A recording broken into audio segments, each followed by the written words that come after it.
What's up, guys? My name's Dean, or as most of you know me, Twisty. This is the second game and the last game that we forgot to record the audio for. I'm going to say me, I mean me. Unfortunately, Jason couldn't join me for today's commentary because he's out and about today and he's a little bit sick. So hopefully he gets better soon so then we can get some more recordings done. We're doing a highly anticipated game today. Hawthorn versus Geelong. I know a lot of people have been wanting this. This is the big rivalry match. And we'll wait and see how it's going to pan out. This was probably one of our best games. I think Jason had a couple of controller issues as well at the start of this, but didn't really impact too much. As you know, I'm pretty lenient. As soon as someone gets like controller issue, we just sort it out between ourselves. But very, very big stuff going on in the AFL at the moment. Geelong are just on fire, aren't they? Like, my God, they just dispose of the Bulldogs very, very easily over the past weekend. But, yeah, definitely one of those ones. And a couple of missed chances early on from Jason. He's not normally known to miss some opportunities. And in this game in particular, he misses a fair amount of chances early. Look at this, 1 goal 4. To just the 1 goal straight already. Normally he's very particular about his entries inside 50. He's normally very good at hitting up a target, and he didn't do that at the start of this game. But very, very good stuff from Jason. He's, once he hits that target inside 450, whereas, I think I said this last time, I just bomb it in. And that generally works for me. So out of the middle, clearance, Cyril or Bruce or someone, and they can just line up and kick a goal. So that's generally how these things turn out. I'll bomb them, Jason doesn't, and somehow we get score reviews that end up with goals here, just out of the blue there. But the chances, Jason tries to balk me here. He's not good at it. He's not good at the balking. He will get there eventually. But that's probably one of the things that separates us as well as a balking case. But yes. Hawthorn and Geelong, I wonder if this will definitely be a finals match this season. I think that 100% these two teams will play each other in the finals. I reckon Hawthorn's actually pretty good chance to finish 4th and or even 3rd. So whether they play each other in a prelim, the grand final, or qualifying final, one of those three is definitely going to happen. And I think another final that I can see happening is Sydney versus Greater Western Sydney. I think no matter which way I look at it and work it out, every time I do a fixture prediction into a finals prediction, it always seems to be the Swans and the Giants playing off in the preliminary final. So I think that's what's going to happen. I think the Giants will play the Swans in the prelim. Like, imagine if those were the two prelims. Sydney v GWS and Geelong v Hawthorn. Like, how crazy would that final series be?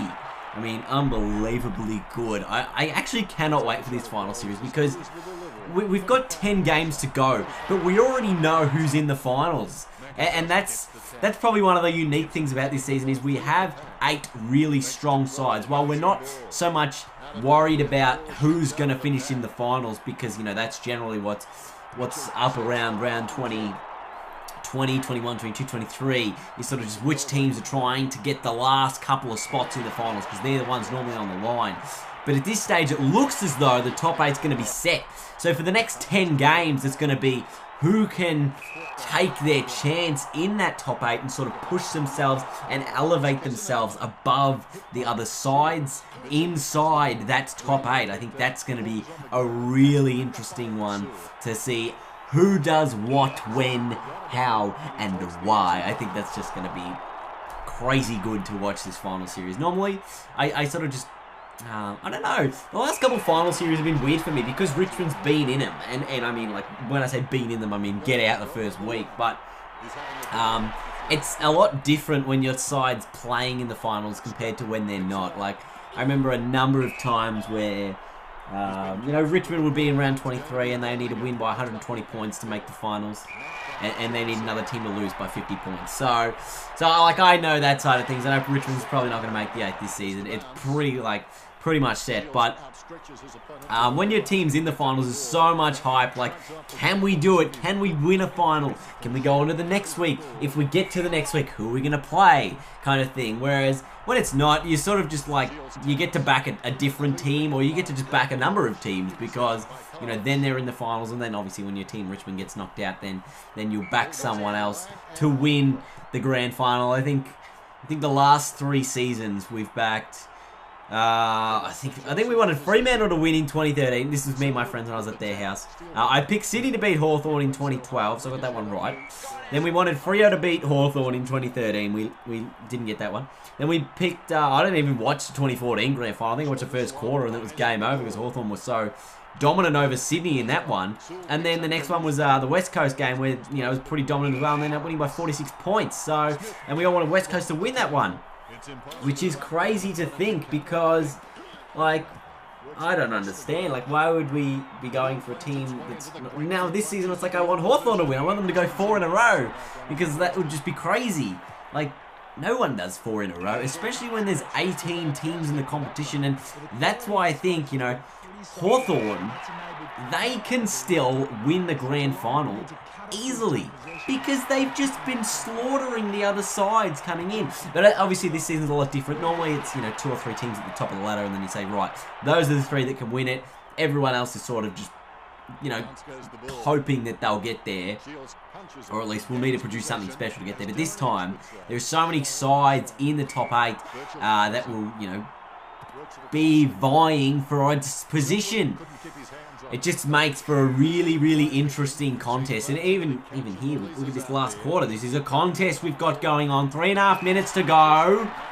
And Jason can get it back to 3 points. See, this is, he just does these little dab kicks. The little dabby kicks, and he just puts himself into a good position.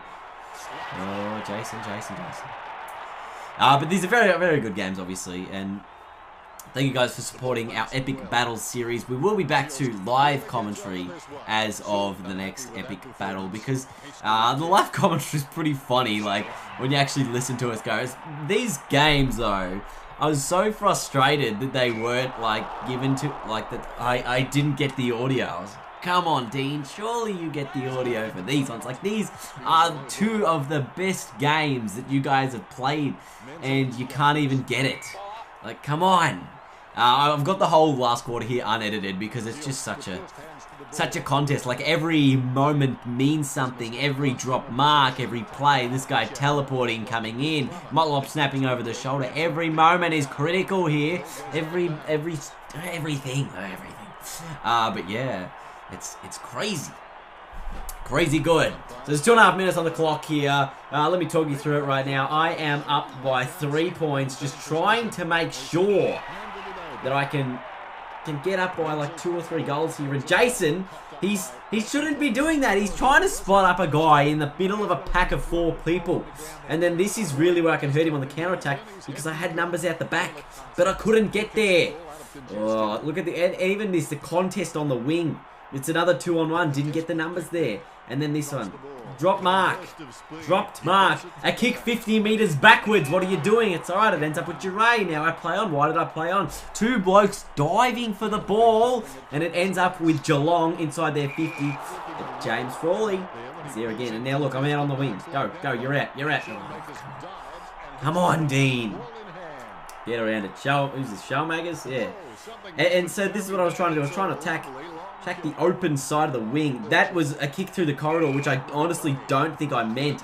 And then Isaac Smith hammers it in the 50. Oh my gosh. This is really where it gets intense now. There's 1:28 on the clock. Menzel goes inside 50 to Stevie J.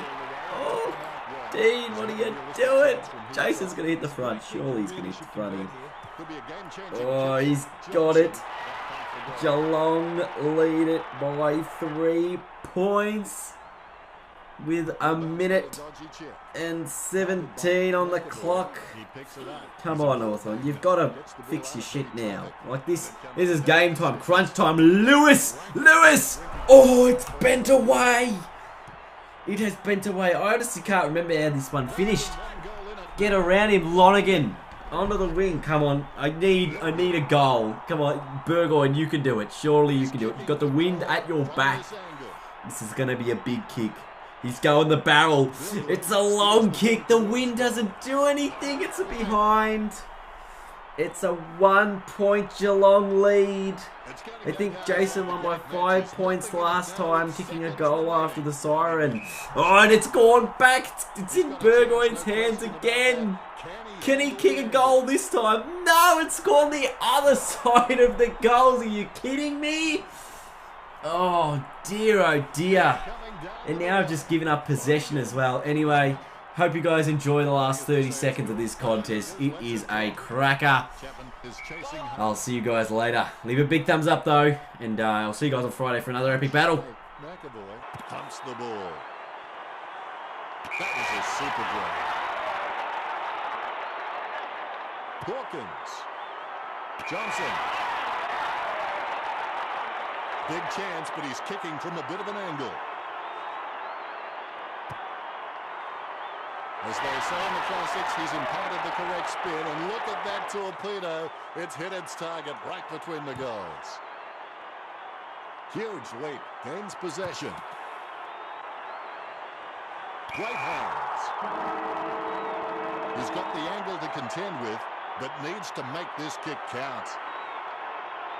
He kicks it. What a goal. What a display of football. That was sensational. Oh, there's nothing in it. Oh, finally, the ending of the movie. A movie to sit through. An incredible story by both clubs tonight, and this game is finished in a draw at 66. Johnson is our man of the match. Johnson consistently good. That's all for us. Thanks for joining us. And